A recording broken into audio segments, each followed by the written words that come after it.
অনেক ঠান্ডা, সিলেটে অনেক ঠান্ডা, ঢাকাতেও ঠান্ডা, আর কিশোরগঞ্জে নাকি সবচেয়ে বেশি ঠান্ডা। তো বডিতে ময়েশ্চার ধরে রাখার জন্য এই ঠান্ডায় আপনার সেরা উপায় হতে পারে, অপশন হতে পারে লিলি হুইপশিয়া বডি ওয়াশ। বাংলাদেশের ক্রিকেট নিয়ে কথা বলতে চাই, এবং এই ক্রিকেট নিয়ে কথা বলতে গিয়ে 3 থেকে 4টা ক্যারেক্টারকে নিয়ে কথা বলতে হবে। আজকে যেই ম্যাচটা কিছুক্ষণ আগে হয়েছে, সেই ম্যাচে মুখোমুখি হয়েছিল রংপুর রাইডার্স, এবারের বিপিএল এর সবচেয়ে ডেকোরেটেড টিম, এবং তাদের মুখোমুখি হয়েছিল কমিটির টিম চট্টগ্রাম।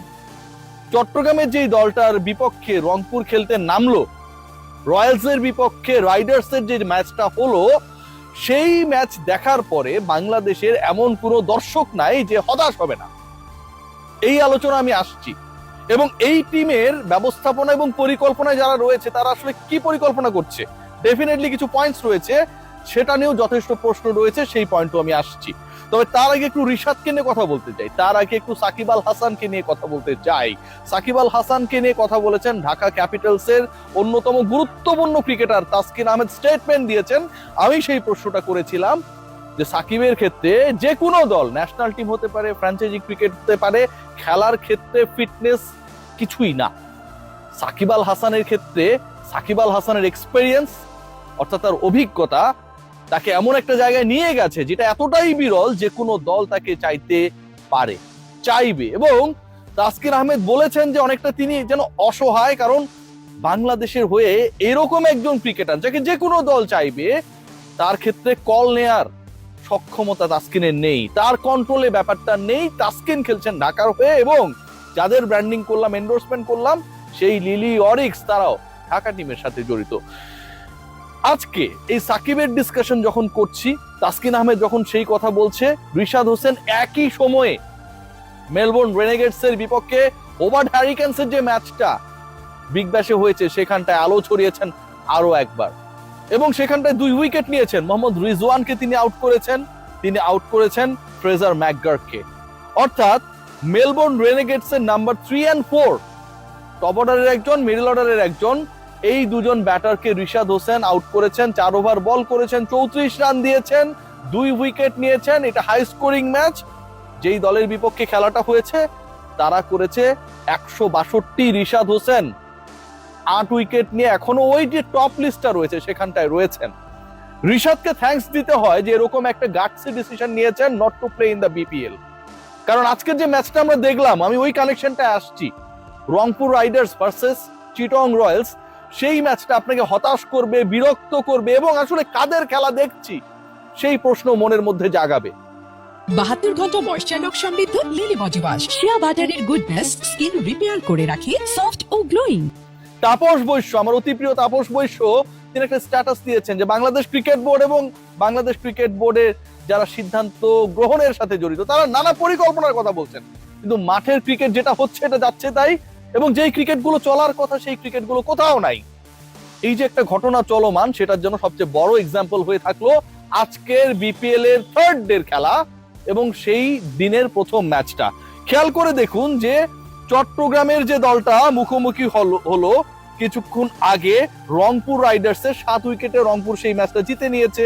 15 ওভারের মধ্যে 100 যে 2 রানের টার্গেট চেস করার কথা ছিল সেটা চেস করে ফেলেছে, এবং রংপুর ব্যাট করতে নেমে সবচেয়ে দারুণ ব্যাপার যদি হয় সেটা হচ্ছে লিটন কুমার দাস 31 বলে 47 রানে একটা ইনিংস খেলেছেন, স্ট্রাইক রেট 151, দারুণ খেলছিলেন, 50 কেন পেলেন না সেটা একটা আফসোসের কারণ হতে পারে। কিন্তু এর বাইরে এই রংপুরকে আটকানোর জন্য চট্টগ্রামের যে পরিকল্পনা, তাদের ব্যাটিং নিয়ে আসছি, সেটা আপনাকে ভাই হতাশ করবে। খেয়াল করে দেখুন তাদের বোলিং ইনিংসটা যদি খেয়াল করেন, সেখানটা আপনি দেখতে পাবেন সবচেয়ে ইন্টারেস্টিংলি সবচেয়ে বেশি রান, সবচেয়ে বেশি ইকোনমি মেনটেন করতে ব্যর্থ হওয়া বোলারের নাম হচ্ছে Mahmudul Hasan Joy. Mahmudul Hasan Joy, I am mentioning again our test opener, top order batter, number 4 এই ম্যাচে ব্যাট করছে চট্টগ্রামের হয়ে, খুব একটা রান করতে পারেনি। মাহমুদুল হাসান জয় তিনি 2 ওভার বল করেছেন, 30 রান দিয়েছেন, যার 1 ওভারেই দিয়েছেন 24। তিনি বোলিং এ এলেন, চট্টগ্রাম তাকে বোলিং এ এনেছে মুকিদুল ইসলাম মুগ্ধর আগে। 5th অপশন হিসেবে বোলিং ডিপার্টমেন্টের 5ম বোলার হিসেবে মাহমুদুল হাসান জয় এসে 2 ওভার করে ফেলেছেন, অথচ মুকিদুল ইসলাম মুগ্ধ যিনি 2 ওভার করেছেন, 5 রান দিয়েছেন, ইকোনমিক্যাল, সুপার ইকোনমিক্যাল ছিলেন এবং 2টা উইকেট তিনি নিয়েছেন। একটা হচ্ছে মালানের উইকেট, আর একটা হচ্ছে লিটন কুমার দাসের উইকেট। একজন টপ স্কোরার, একজন সেকেন্ড টপ স্কোরার। খেয়াল করে দেখুন, যেই ক্রিকেটার উইকেট টেকার, যেই ক্রিকেটার সবচেয়ে ইকোনমিক্যাল, যেই ক্রিকেটার সবচেয়ে বেশি উইকেট নিলেন, যেই ক্রিকেটার টপ অর্ডারের দুজন ব্যাটারকে, দুজন ওপেনারকে ইনফ্যাক্ট আউট করে দিলেন, তাকে আপনি বোলিং এ আনলেন নাম্বার 6 অপশন হিসেবে, মুকিদুল ইসলাম মুগ্ধ।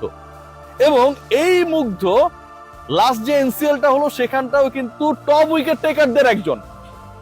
আপনি তাকে বোলিং এ আনলেন মাহমুদুল হাসান জয়ের পরে, এবং এই ম্যাচে মুকিদুল ইসলাম মুগ্ধ 2 ওভারে বেশি করতে পারলো না। শাক মেহেদী তিনি 4 ওভার করেছেন, তানভীর ইসলাম তিনি 4 ওভার করেছেন, কিন্তু উইকেট টেকার মুগ্ধকে আপনি জয়ের পরেও আনলেন, তাকে পুরো ওভার করতে দিলেন না। সেকেন্ড পয়েন্ট যেটা, মাহমুদুল হাসান জয় যদি এতই ক্যারিশমেটিক হয়, তিনি আসলে টি-20তে কত ওভার বল করেছেন, তার স্ট্যাটটা কি? টি-20 ক্রিকেটে আমি যখন তার স্ট্যাট খোঁজার চেষ্টা করলাম, সেখানটা খুব ইন্টারেস্টিং কিছু ব্যাপার আসছে। সেটা হচ্ছে সব ধরনের টি-20 মিলে মাহমুদুল হাসান জয় আসলে বলই করেছেন মাত্র 50টা। এরকম একজন ক্রিকেটারের হাতে আপনি বল তুলে দিলেন, জয়ের দোষ না। কেন এই প্ল্যানটা করা হলো, কি কারণে এই পরিকল্পনা করা হলো, we have no idea. Chattogram দলের ওপেনারের দিকে যদি আপনারা তাকান, তাহলে সেখানটা আপনাকে চমক পেতেই হবে। ওপেনারদের একজন হচ্ছে অ্যাডাম রজিংটন, নেপাল প্রিমিয়ার লিগের highest scorer. Bangladesh premier league BPL এর এখন স্ট্যান্ডার্ডটা এমন একটা পর্যায়ে চলে গেছে যে নেপাল প্রিমিয়ার লিগের হাইয়েস্ট স্কোরারকে আমরা এখানটায় জাস্টিফাইড করার চেষ্টা করি বাংলাদেশ প্রিমিয়ার লিগের ওপেনার বানিয়ে। খেয়াল করে দেখুন, নেপাল প্রিমিয়ার লিগের হাইয়েস্ট স্কোরার, ইন্টারন্যাশনাল ক্রিকেট কখনো খেলেন নাই, তিনি হচ্ছেন এখানকার ওপেনার, এবং তার body fitness, body movement, everything আমার কাছে মনে হয় যে অনেকটা প্রশ্নবিদ্ধ। এরকম একজন ক্রিকেটার এখানটায় খেলছে বিসিবির টিমে। আজকে যদি পুরো টিমটাকে আমরা দেখার চেষ্টা করি, তাহলে রসিংটনের কথা আমরা বলতে পারি, মির্জা বেগের কথা আমরা বলতে পারি, এর বাইরে হচ্ছে মাসুদ গুরবাজের কথা বলতে পারি, এবং এই 3 জনের বাইরে আপনি কোনো বিদেশি খুঁজে পাবেন না। বাংলাদেশ ক্রিকেট বোর্ড যেই টিমটা পরিচালনা করছে, সেই বাংলাদেশ ক্রিকেট বোর্ডের টিমে 4 জন বিদেশি খেলানোর সুযোগ থাকলেও বিসিবি 4 জন বিদেশি হয় এফোর্ড করতে পারছে না অথবা কালেক্ট করতে পারে নাই। বাংলাদেশ ক্রিকেট বোর্ড যে দলটা পরিচালনা করছে, পারফরমেন্সে, কাজে কামে, নেতৃত্বে, পরিকল্পনায়, সব জায়গায় এটা যেন সবচেয়ে বাতিল টিম। এই হচ্ছে বিপিএল এর অবস্থা। Good win for Rangpur Riders, good knock from Naim Sheikh. 195 strike রেটে ব্যাট করেছেন, 21 বলে 39 রান করেছেন, পিটিয়েছেন। লিটন কুমার দাস 47 করেছেন, 155 স্ট্রাইক রেটে ব্যাট করেছেন। But end of the day এই ব্যাটিং গুলো, এই পারফরমেন্স গুলো যখন আমরা বিশ্লেষণ করতে যাই, তখন কোনো একটা পার্টিকুলার দলের এতটা হতশ্রী অবস্থা আমাদেরকে হতাশ করে দেয়। Good luck for Shakib Al Hasan, definitely experience matter করে, এবং রিশাদ হোসেনের জন্য অনেক শুভকামনা। He has taken a very good decision not to play in the BPL, rather playing in the Big Bash. Take care.